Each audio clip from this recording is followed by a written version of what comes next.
આપણે મિત્રો જો આ માર્બલમાં આપણે કપસી ચોંટાડવા માટે ચિપ્સ આપણે આ કેન લીધું છે અને એની સાથે હાર્ડનર આવે બે અહીં આપણને સસ્તું પડે લગાવવામાં. 1100-1200 રૂપિયાનો 5 લીટરનું કેન આવે. જો કેટલા બધા પથ્થર લાગી જાય જોઈ લો આમાં. તો હજી અડધું ખાલી નથી થયું, હજી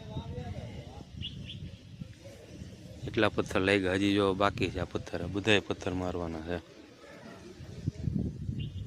એટલે એરોડાઇટ તમે વાપરો એના કરતાં જો આ ડબલા અમે વાપરતા એ બંધ કરી દીધા વાપરવાના હવે, કારણ કે મોંઘા પડે. એ કંઈક 900-1000 રૂપિયાના આવે 2 કિલો, અને આ 1100-1200નું 5 કિલો આવે, 5 લીટર આવે.